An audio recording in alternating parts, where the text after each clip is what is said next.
Hello, good morning all dear students. एक बार फिर से जो है आपका महेंद्र ज्ञान एजुकेशनल चैनल पर हार्दिक अभिनंदन करता हूं।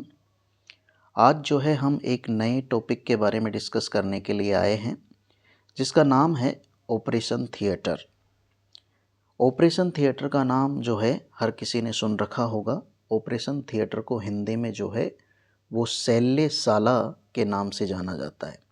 मतलब एक ऐसी जगह जहाँ पर जो है पेशेंट की जान बचाने के लिए जो है कुछ ऐसे प्रोसीजर किए जाते हैं जिनसे शरीर में अंदर उपस्थित जो समस्याएं हैं उनका सर्जिकल एक्टिविटी की मदद से जो है वहाँ पर पेशेंट का उपचार किया जाता है। तो आइए आज अपन जानने का प्रयास करते हैं कि आखिरकार ये होता क्या है, ऑपरेशन थिएटर क्या होता है।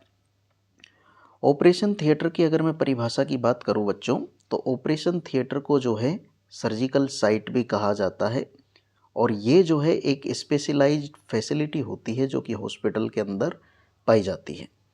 और यहाँ पर जो है जब किसी व्यक्ति का जब ऑपरेशन थिएटर के अंदर कोई प्रोसीजर किया जाता है, कोई भी एक्टिविटी ऑपरेशन थिएटर के अंदर की जाती है, तो उसमें एक शर्त होती है कि वहाँ जो है आप ये जो ऑपरेशन थिएटर के दौरान जो ऑपरेशन करेंगे वो सारा का सारा स्टेराइल इंस्ट्रूमेंट और स्टेराइल एनवायरनमेंट के अंदर किया जाएगा। It is design to provide a safe and clean area with surgeon anesthetics and nurses can perform surgical procedure under aseptic condition. मतलब ये कह रहे हैं यहाँ पर कि ये जो है एक ऐसा सुरक्षित और क्लीन एरिया है जहाँ पर जो है बड़े बड़े सर्जन, बड़े बड़े एनेस्थीसियोलॉजिस्ट और नर्सेज जो है वो सब मिल कर के साथ में जो है एक सर्जिकल प्रोसीजर को अंजाम देते हैं। और वो सर्जिकल प्रोसीजर जो है वो असेप्टिक टेक्निक के माध्यम से इस्तेमाल जो है एसेप्टिक टेक्निक का सहारा लेकर के और फिर उस प्रोसीजर को किया जाता है।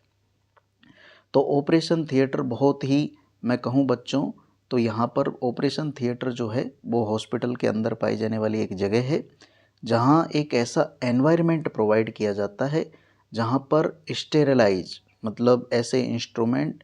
अब ऑपरेशन जो है और भी जगह पे किया जा सकता है, लेकिन जब हम किसी और जगह पे करेंगे, और जगह पे कोई डॉक्टर और सर्जन नर्सेज वगैरह मिल कर के कोई ऑपरेशन करेंगे, तो हो सकता है वहाँ पर इन्फेक्शन वगैरह हो। आप पेशेंट की बॉडी के अंदर कट लगाओ, कोई भी जो है कट लगाने के दौरान जो है बाहर एनवायरनमेंट में उपस्थित बैक्टीरिया, वायरस, फंगस, पैरासाइट उस पेशेंट की बॉडी के अंदर इजीली एंटर कर सकता है।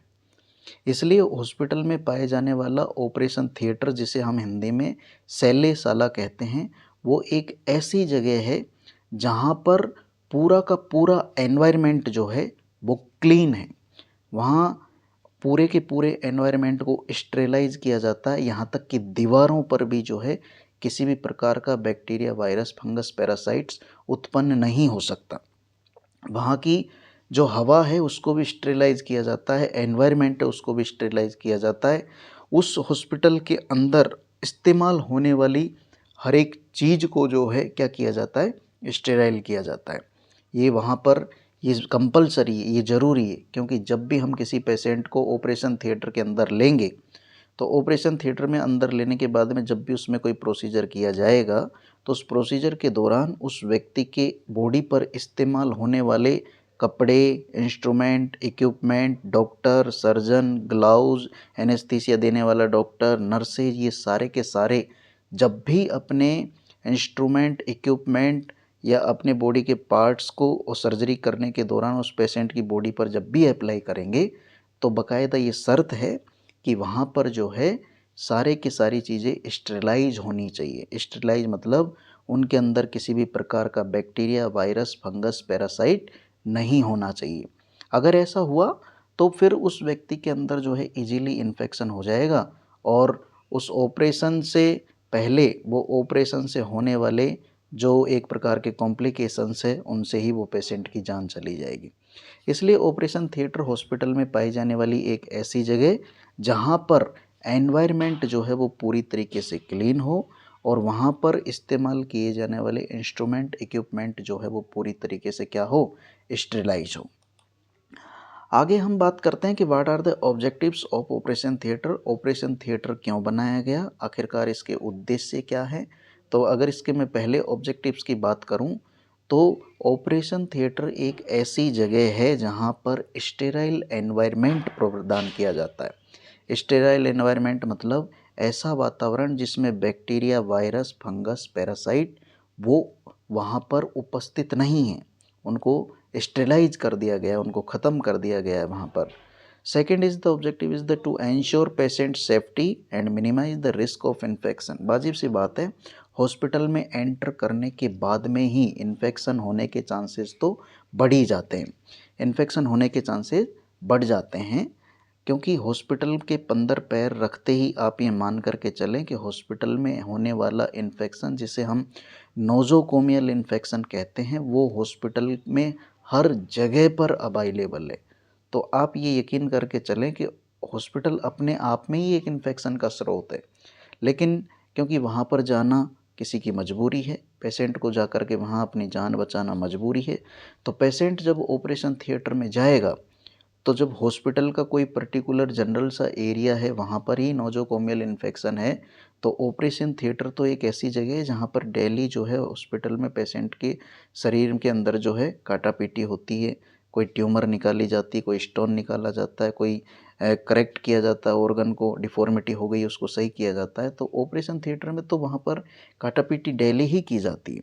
तो अगर ऐसी जगह पर बच्चों आप मान करके चलें, वहाँ पर अगर आप इन्फेक्शन को कम नहीं करेंगे तो वहाँ बहुत ज़्यादा इन्फेक्शन हो जाएगा, बहुत ज़्यादा चांसेज हो जाएंगे, वहाँ पर बहुत ज़्यादा रिस्क हो जाएगी पेशेंट को जो है इन्फेक्शन लगने की। इसलिए दूसरा जो ऑब्जेक्टिव होता है ऑपरेशन थिएटर का वो ये होता है कि जब भी कोई पेशेंट किसी सर्जिकल प्रोसीजर के लिए ऑपरेशन थिएटर के अंदर आए तो उस पेशेंट को जो है सेफ्टी रखा जाए, और इन्फेक्शन तो उसमें होगा लेकिन वो कम से कम चांसेस जो है इन्फेक्शन के वहाँ कर दिए जाए। किसके माध्यम से? स्टेराइल के माध्यम से। Third objective is the to allow efficient work flow to surgical teams. वाजिब सी बात है, सर्जिकल प्रोसीजर ऑपरेशन थिएटर के अंदर जो है कोई सर्जिकल टीम ही करेगी। तो जब सर्जिकल टीम जब किसी प्रोसीजर को अंजाम दे रही हो, जब कोई ऑपरेशन थिएटर के अंदर कोई ऑपरेशन कर रही हो, तो वहाँ पर जो है उसे एक सही प्रकार का वर्क फ्लो मिले, क्योंकि ऑपरेशन थिएटर में सारे इंस्ट्रूमेंट, इक्विपमेंट एक सही जगह पर सही तरीके से व्यवस्थित ढंग से जो है रखे जाते हैं। और जब ऑपरेशन किया जाता है किसी पेशेंट का, तो जो भी इंस्ट्रूमेंट, इक्विपमेंट चाहिए वो बिना किसी डिले के, बिना किसी देरी के, बिना किसी जो है एरर के तुरंत जो है पेशेंट को शरीर पर ऑपरेशन करने के दौरान डॉक्टरों को, नर्सेज को और वहाँ जो टेक्नीशियन हैं उनको ईजिली प्रोवाइड हो जाए, इसलिए ऑपरेशन थिएटर बनाया गया। Fourth and last objective of the operation theatre is to provide facility to anesthesia, surgery and recovery. Operation theatre एक ऐसी जगह है जहाँ पर आपको इजीली जो है एनेस्थीसिया मतलब पेशेंट को बेहोश करने वाली दवा और बेहोश करने वाला डॉक्टर जो है वो इजीली जो है अवेलेबल होता है उसी जगह पर। सर्जरी करने वाले डॉक्टर अवेलेबल होते हैं, नर्सेज अवेलेबल होती है। और ऑपरेशन थिएटर के अंदर एक ऐसी जगह भी होती है जहाँ पर पेशेंट जो है ऑपरेशन के बाद में थोड़ा सा रिकवर होने तक जो है पेशेंट को वहाँ पर रोका जाता है। तो कहीं न कहीं जो है ये जो है एक वो होता है। तो ये हो गए ऑपरेशन के ऑब्जेक्टिव्स। ऑब्जेक्टिव्स के बाद में हम अध्ययन कर रहे हैं कि आखिरकार ऑपरेशन थिएटर जो है उसकी लोकेशन और डिज़ाइन किस प्रकार का होना चाहिए। बच्चों, जब भी कोई हॉस्पिटल बनाया जाता है तो हॉस्पिटल में सारी चीज़ें सोच समझ करके बनाई जाती है।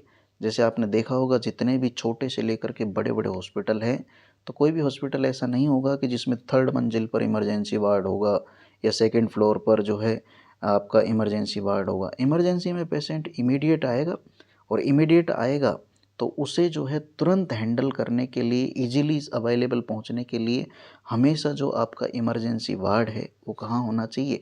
ग्राउंड फ्लोर पर होना चाहिए, और द्वार पर ही होना चाहिए कि हॉस्पिटल के अंदर एंट्री होते ही जो है आपके इमरजेंसी वार्ड होना चाहिए, जो इजीली जो है पेशेंट वहाँ पर पहुँच सकें।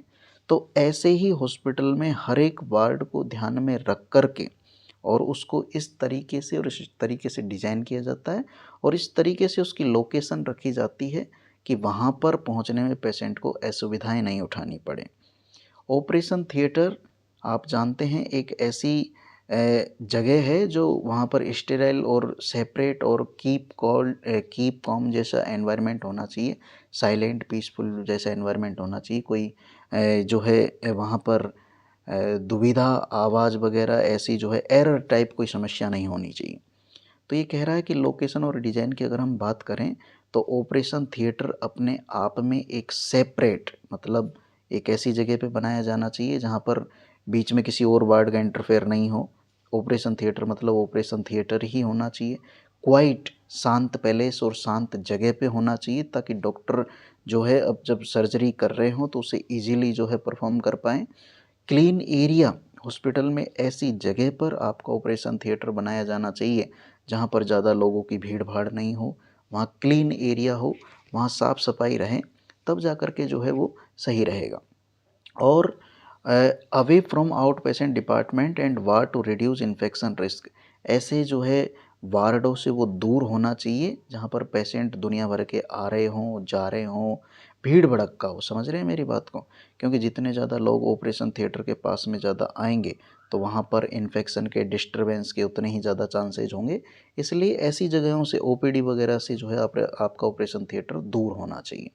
It include restricted associated zone clearly marked clean sterile and dirty areas. मतलब वाजिब सी बात है जब भी आप ऑपरेशन थिएटर को डिज़ाइन करेंगे, ओटी जहाँ भी बनाएंगे तो वो ऐसी जगह पे होना चाहिए कि जहाँ पहुँचने में भी आसानी हो, इजीली पहुँचा भी जा सके। लेकिन वो जो है जोन ऐसा होना चाहिए जहाँ पर क्लियरिटी, स्टेराइल और गंदगी वगैरह ऐसी चीज़ें नहीं हो, ऐसी जगह होनी चाहिए वो। Proper ventilation, lighting and temperature control are essential to maintain sterile. वाजिब सी बात है, ऑपरेशन थिएटर में जब हम किसी पेशेंट का ऑपरेशन कर रहे होते हैं तो उस दौरान जो है वहाँ पर प्रॉपर वेंटिलेशन होना चाहिए, लाइटिंग की सुविधा होनी चाहिए, टेम्परेचर कंट्रोल करने के जो ज़रूरी संसाधन हैं आपके पास में वो होने चाहिए। अब इसका मतलब मैं ये भी नहीं कह रहा कि आप हॉस्पिटल की ऊपर की मंजिल पर बना दो और खुले में बना दो जहाँ पर सूर्य की किरणें आ रही हो, वैसा उजाले की मैं बात नहीं कर रहा हूँ। मैं बात कर रहा हूँ प्रॉपर लाइटिंग की, मतलब कभी लाइट नहीं कटे, हमेशा ऑक्सीजन अवेलेबल रहे, वहाँ पर जो है लाइटिंग वाला टेम्परेचर को मेंटेन करने वाले संसाधन आपके पास में रहें। तो ऐसी सुविधाएं जहाँ पर हों और जहाँ पर दी जा सके हॉस्पिटल में, उसी जगह पे आप क्या करेंगे बच्चों, वहीं पे जो है ऑपरेशन थिएटर बनाएंगे।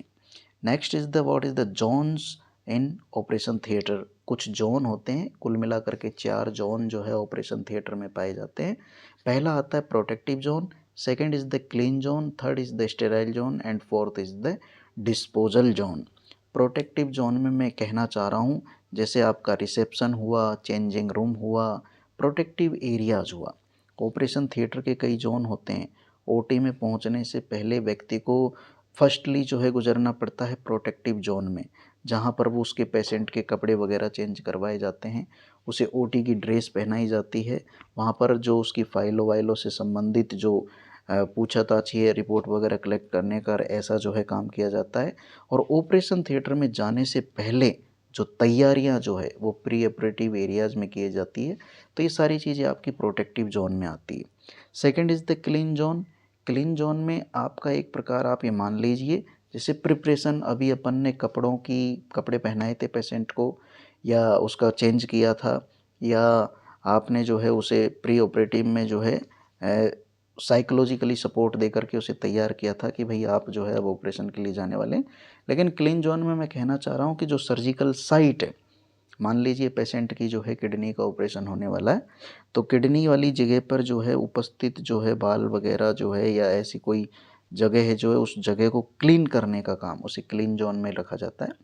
Third is the sterile zone. Sterile zone का मतलब हो गया कि मतलब जहाँ पर बिल्कुल भी बैक्टीरिया, वायरस, फंगस, पैरासाइट उत्पन्न ऐसी बिल्कुल भी नहीं हो, तो वो तीसरा वाला स्टेराइल जोन आ गया। स्टेराइल जोन मतलब ऑपरेशन थिएटर खुद होता है और ऑपरेशन थिएटर ही जो है स्टेराइल जोन होता है। अब जो है उसमें उस पेशेंट को क्या कर दिया आपने, ट्रांसफ़र कर दिया है। वहाँ पर उसका ऑपरेशन होएगा, वहाँ पर उसकी सर्जरी होएगी, जो भी सर्जरी उसकी होनी है वो सर्जरी होने के बाद में लास्ट आता है डिस्पोजल जोन। डिस्पोजल जोन का मतलब है कि जब पेशेंट की सर्जरी की गई, सर्जरी के दौरान जितने भी इंस्ट्रूमेंट इक्विपमेंट इस्तेमाल किए गए वो इंस्ट्रूमेंट इक्विपमेंट जो है कुछ ऐसे होते हैं जिनको वापस जो है स्टेरलाइज करके इस्तेमाल किया जाएगा, और कुछ ऐसे होते हैं जिनको एक बार इस्तेमाल करने के बाद में डिस्पोज कर दिया जाएगा।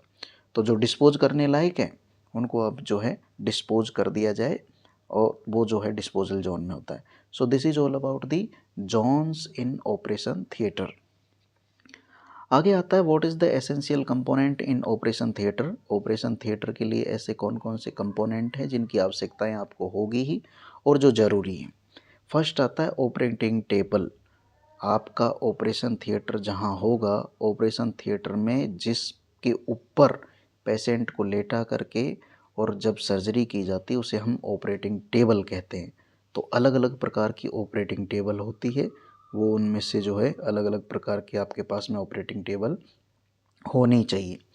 Second is the anaesthesia machine. Anaesthesia machine मतलब वह मशीन जिसके माध्यम से पेशेंट को बेहोशी की दवा दी जाती है। बेहोशी की दवा जो है कभी कभार मान लीजिए पेशेंट के जो है स्पाइनल एनेस्थीसिया लगता है, उसके स्पाइनल कॉर्ड में बेहोशी की दवा लगा दी, बेहोश हो गया पेशेंट। या फिर कभी कभार जनरल एनेस्थीसिया लगता है, उसके आईवी आपने इंजेक्शन वगैरह लगा दिया जिससे पेशेंट बेहोश हो गया, सर्जरी कर दी। लेकिन कभी कभार जो है एनेस्थीसिया वगैरह उसको एक तरह से आप ये मान लीजिए कि रेस्पायरेशन के रास्ते के माध्यम से भी एक ऐसी गैस दी जाती है जिससे पेशेंट ऑपरेशन के दौरान बेहोश रहता है। तो वो मशीनें, वो संसाधन आपके पास में होने चाहिए जिन्हें अपन एनेस्थीसिया मशीन कहते हैं, जिनके माध्यम से पेशेंट को बेहोश करने के लिए वो दिया जाता है। Third is the surgical instrument. Surgical instrument का मतलब हो गया कि ऐसे इंस्ट्रूमेंट जो सर्जरी के दौरान पेशेंट में इस्तेमाल किए जाएंगे, वो सारे के सारे सर्जिकल इंस्ट्रूमेंट आपके पास में होने चाहिए, और होने के साथ साथ में वो स्टेराइल भी होने चाहिए, उनके अंदर किसी भी प्रकार का कोई इन्फेक्शन नहीं होना चाहिए। Fourth is the lighting. Shadowless lamp मतलब लाइटिंग की सुविधा आपके पास में प्रॉपर होनी चाहिए। पहली बात तो आपके पास में ऐसे संसाधन होने चाहिए कि कभी भी ऑपरेशन थिएटर के अंदर लाइट कटने जैसी दिक्कत समस्याएं नहीं आए। और दूसरी बात, लाइट ऐसी होनी चाहिए कि वो किसी पर्टिकुलर जगह पर अच्छे से फोकस कर पाएँ, मतलब सर्जिकल साइट जहाँ पर हम ऑपरेशन कर रहे हैं उस जगह पर जो है वो अच्छे से फोकस कर पाएँ, और उस जगह पर जो है, अच्छा एक खासियत और होती है इस लाइट की कि इस लाइट की जो है परछाई नहीं होती है, इसे शैडोलेस लैंप कहते हैं। मतलब जब भी इसके आगे डॉक्टर का हाथ आएगा, इंस्ट्रूमेंट आएगा, कुछ भी आएगा, तो उस दौरान जो है परछाई उसकी जो है पेशेंट की बॉडी पर नहीं पड़ेगी। ये इस लाइट की खासियत होती है, तो ऐसी लाइट आपके पास में होनी चाहिए।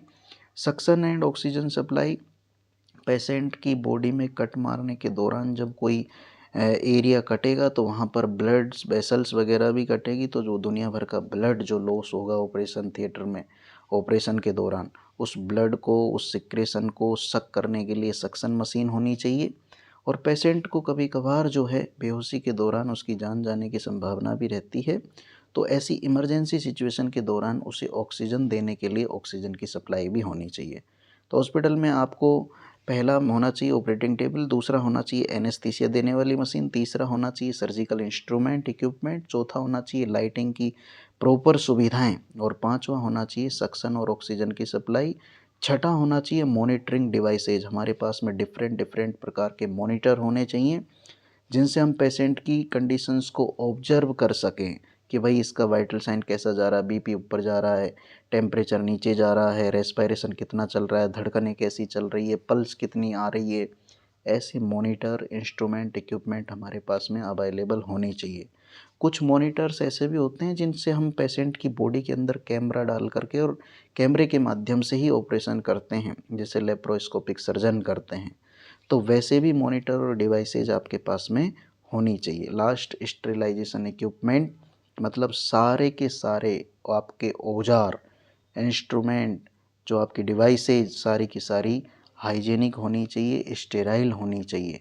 तो ये कुछ एसेंशियल कंपोनेंट है जो ऑपरेशन थिएटर के दौरान, ऑपरेशन थिएटर में ऑपरेशन करने के दौरान आपके पास में होने चाहिए। नेक्स्ट आता है ओटी की टीम। ऑपरेशन थिएटर की जो टीम होती है, वाजिब सी बात है, ऑपरेशन कोई एक व्यक्ति नहीं कर सकता। ऑपरेशन करने के दौरान कई लोगों का समूह चाहिए, जिसमें आपका सर्जन होना चाहिए जो सर्जरी परफॉर्म करेगा किसी भी ऑर्गन की, जो सर्जरी कर रहा है वो डॉक्टर जो है सर्जन कहलाता है। एनेस्थेटिस्ट मतलब ये भी एक डॉक्टर ही होता है। वो जो है ऐसा डॉक्टर जो उस पेशेंट की सिर्फ बेहोशी को ऑब्जर्व करेगा।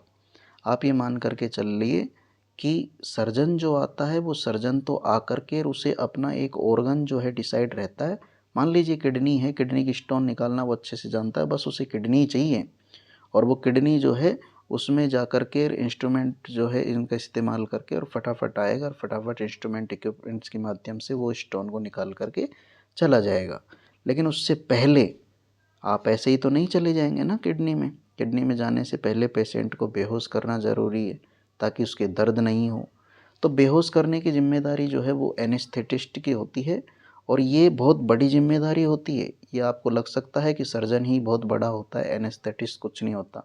लेकिन आप ये मान करके चलें कि एनेस्थेटिस्ट अगर सही ढंग से अपना काम नहीं करे तो कितना भी बड़ा सर्जन हो वो अपनी सर्जरी को सही तरीके से परफॉर्म नहीं कर पाएगा, उसके केस बिगड़ जाएंगे और हो सकता है उसकी जो है सर्जरी करने का तरीका सही हो लेकिन एनेस्थीसिया सही नहीं लगने की वजह से कई बार जो है पेशेंटों की जान चली जाती है। तो मेरा कहने का मतलब ये है जितना योगदान सर्जन का होता है उतना ही योगदान एनेस्थेटिक्स का होता है, क्योंकि ये उस पेशेंट को जो सर्जरी, मान लीजिए कोई न्यूरो की सर्जरी घंटों तक चलती है, 4 घंटे 5 घंटे 6 घंटे तक सर्जरी चलती है, उस दौरान पेशेंट को बेहोश रखना और बेहोश रखने के साथ साथ में उसके वाइटल्स को स्टेबल रखना, मतलब उसके वाइटल्स सही तरीके से आते रहें, वो जिंदा भी रहे, वो सुरक्षित भी रहे और उसे होश भी नहीं आए, तो ऐसे घंटों तक रखना अपने आप में एक बहुत बड़ा टास्क है। ये एनेस्थेटिस्ट करता है। तीसरा आता है स्क्रब नर्स। ऐसी नर्सेज, देखो नर्सों के बिना भी जो है ऑपरेशन करना पॉसिबल नहीं है। सर्जन अपना काम करेगा, एनेस्थेटिस्ट अपना काम करेगा, लेकिन नर्सों के भी बहुत सारे काम होते हैं। तो ऐसी नर्सें जो ऑपरेशन थिएटर में, ओटी में जो है ऑपरेशन प्रोसीजर के दौरान जो है सहायताएं कर रही है, डॉक्टर के साथ में कंधे से कंधा मिला करके जो है अपने काम को अंजाम दे रही है, वो स्क्रब नर्स कहलाती है। वो ही जो है क्या करती है, पेशेंट को जो है ऑपरेशन होने के दौरान डॉक्टर को जितने भी सारे इंस्ट्रूमेंट इक्विपमेंट होती है वो प्रोवाइड करवाती है, डॉक्टर के साथ में सर्जरी को असिस्ट करती है, सक्शन वगैरह करती है, सूचर वगैरह लगाती है, टाँके वगैरह लगाती है और पेशेंट की जो सर्जिकल साइट है उसको ऑब्जर्व करती है। तो कहीं ना कहीं स्क्रब नर्स के भी जो है बहुत सारे काम होते हैं। सर्कुलेटिंग नर्स, ये वह नर्स होती है जो पेशेंट को लाने और ले जाने का काम करती है। अच्छा, ऑपरेशन से पहले, ऑपरेशन के बाद में भी पेशेंट को ऑब्जर्व करने की उतनी ही ज़रूरत होती है। देखो ओटी में जो है प्रोसीजर 30 मिनट का, 1 घंटे का, 2 घंटे का, 5 घंटे का, अगर न्यूरो सर्जरी हुई तो 10-10 घंटे तक चल जाती है। तो वो सर्जरी होने के बाद में पेशेंट आएगा जनरल वार्ड में ही, तो वहाँ पर सर्जरी चाहे कितनी ही अच्छी हो जाए, लेकिन मान लीजिए सर्जरी के बाद में आपने सर्जिकल साइट का जो है सही तरीके से जो है स्टेलाइज तरीके से जो है अगर आपने उसका जो है ध्यान नहीं रखा, ख्याल नहीं रखा, तो वो सर्जरी सही होने के बाद भी पेशेंट में कॉम्प्लिकेशन अराइज हो जाएंगे और पेशेंट की जान जा सकती है। टेक्नीशियन एंड अटेंडेंट्स, वहाँ पर जो है कुछ टेक्नीशियन होते हैं जो इन ऑपरेशन थिएटर के दौरान काम में आने वाली टेक्निकल चीज़ों को जो है मॉनिटर करते हैं, चेक करते हैं और इन्हें चलाने में जो है हेल्प करते हैं। क्योंकि आजकल आप जानते हैं आजकल बहुत जो है दुनिया आगे बढ़ गई है, आजकल जो है रोबोट भी जो है सर्जरियाँ करने लगे हैं। तो रोबोट हुआ वो भी एक मशीन है, लेकिन जिन मशीनों के माध्यम से अपन सर्जरी करते हैं वो टेक्नीशियन के माध्यम से ही जो है उनको चलाया जाता है। टाइप्स ऑफ ओटी, ओटी जो है वो क्या होता है, तो ओटी जो है वो 2 प्रकार के होते हैं, जनरल ओटी और स्पेशलाइज्ड ओटी। जनरल ओटी मतलब जहाँ पर सारी सर्जरियाँ जो है जनरली होने वाली सर्जरियाँ जो है की जाती है वो जनरल ओटी कहलाता है, ठीक है ना। और जो स्पेशलाइज्ड ओटी होते हैं, जैसे स्पेशलाइज्ड ओटी मतलब जहाँ पर स्पेसिफिक प्रकार के ऑपरेशन किए जाते हैं, जैसे कार्डियक मतलब हार्ट का ऑपरेशन किया जाएगा तो वो कार्डियक ओटी हो गया। ऑर्थोपेडिक मतलब जहाँ पर हड्डियों के ऑपरेशन किए जाएंगे तो वो ऑर्थोपेडिक ओटी हो गया। न्यूरो सर्जरी जहाँ पर आपके ब्रेन और स्पाइनल कॉर्ड की सर्जरी की जाएगी वो न्यूरो सर्जरी वाला ओटी हो गया। और जहाँ पर जैसे आँखों की सर्जरी की जाएगी तो वो ऑप्थेलमिक ओटी हो गया। तो ये स्पेशलाइज्ड ओटी होते हैं और एक जनरल ओटी होता है जहाँ पर सभी प्रकार के जो है ऑपरेशन किए जाते हैं। नेक्स्ट आता है what is the importance of asepsis in OT. Operation theatre के दौरान एसेप्टिक टेक्निक का जो है क्या इम्पोर्टेंस है। तो आप ये मान करके चलिए कि बिना असेप्टिक और स्टेराइल टेक्निक के ऑपरेशन थिएटर में कोई भी ऑपरेशन हो ही नहीं सकता, और अगर आपने करने की कोशिश भी की तो फिर उस सर्जिकल साइट पर बहुत सारे बैक्टीरिया, वायरस, फंगस, पैरासाइट्स आ जाएंगे और ऐसा इन्फेक्शन करेंगे कि उस पेशेंट की जान चली जाएगी। इसलिए असेप्टिक टेक्निक को मेंटेन करने के पीछे सबसे इम्पोर्टेंट जो है हमारा मकसद यही होता है कि सर्जिकल साइट इन्फेक्शन से बचा जाए। द इन्वॉल्व स्टेरिलाइजेशन इंस्ट्रूमेंट, अब ये कैसे किया जाएगा। ऑपरेशन थिएटर के दौरान, ऑपरेशन में सर्जरी करने के दौरान, ऑपरेशन थिएटर में सर्जरी करने के दौरान जितने भी इंस्ट्रूमेंट, इक्विपमेंट होंगे वो सारे के सारे स्टेरिलाइज हम इस्तेमाल करेंगे। स्टेराइल गाउन पहनेंगे, स्टेराइल ग्लव्स पहनेंगे, एनवायरनमेंट को क्लीन रखेंगे, अपने हैंड वॉश वगैरह करके फिर आप ओटी के अंदर जाएंगे, ओटी में प्रोसीजर करने के लिए जाएंगे। तो ये सारी चीज़ों का अपन ध्यान रखेंगे। तो आज जो है बच्चों अपन ने पढ़ा कि ऑपरेशन थिएटर क्या होता है, ऑपरेशन थिएटर के ऑब्जेक्टिव्स क्या है, ऑपरेशन थिएटर्स के कौन कौन से जोन है, ऑपरेशन थिएटर के कौन कौन से प्रकार है, ऑपरेशन थिएटर में जो टीम काम करती है उस टीम में कौन कौन मेंबर होते हैं, और ऑपरेशन थिएटर क्यों इम्पोर्टेंट है, और स्टेराइल टेक्निक्स का ऑपरेशन थिएटर के अंदर क्या योगदान है। तो आज अपन ने ये पढ़ा। कंक्लूजन इससे यही निकलता है कि जब कोई भी ऑपरेशन थिएटर में जो है जब सर्जरियां की जाती है तो ओटी अगर सही होगा तो उस हॉस्पिटल के केस भी सही होंगे, क्योंकि ऑपरेशन थिएटर जो है वो ये आप ये मान करके चलें कि सर्जिकल सर्विसेज का जो है एक तरह से दिल है। तो कोई भी हॉस्पिटल का ओटी अगर सही काम कर रहा है तो आप ये मान करके चलें कि बहुत सारे केस उसके जो है सही से हैंडल हो रहे हैं और वो उस हॉस्पिटल को भी रिप्रेजेंट करते हैं। एक अच्छा ओटी, एक सेफ ओटी, एक सुविधाजनक ओटी और एक इन्फेक्शन से फ्री ओटी जो है वो उस हॉस्पिटल की छवि को कहीं न कहीं बेहतर बनाता है। और अगर आपका ओटी जो है वो क्लीन रहेगा, सेफ रहेगा, सुविधाजनक रहेगा, इन्फेक्शन फ्री रहेगा, स्टेराइल रहेगा, तो वहाँ पर होने वाली सर्जरियाँ भी वो सही तरीके से परफॉर्म की जाएगी। और जब सर्जरियाँ सही तरीके से एसेप्टिक टेक्निक में परफॉर्म की जाएगी तो वो पेशेंट के रिकवर होने की संभावना भी उतनी की उतनी ही ज़्यादा होगी, और जो हेल्थ केयर प्रोवाइड करने की जो क्वालिटी है वो बेहतर होगी। इसलिए आपके हॉस्पिटल में ओटी का सही होना ज़रूरी है। तो आज अपन ने ऑपरेशन थिएटर के बारे में पढ़ा। ये था ऑपरेशन थिएटर के बारे में। ज़्यादा से ज़्यादा जो है महेंद्र ज्ञान एजुकेशनल चैनल को जो है लाइक करें, शेयर करें, सब्सक्राइब करें और ज़्यादा से ज़्यादा लोगों तक शेयर करें, जिससे जो है मेडिकल स्टूडेंट्स को ज्ञान मिल सके और उनकी नॉलेज जो है थोड़ी बेहतर हो सके। आगे फ्यूचर में हम और अच्छे अच्छे टॉपिक्स आप कमेंट करके बताएं कौन सा टॉपिक जो है आपको पढ़ना है, उस टॉपिक से संबंधित वीडियो लेकर के आएंगे। नमस्कार, थैंक यू वेरी मच।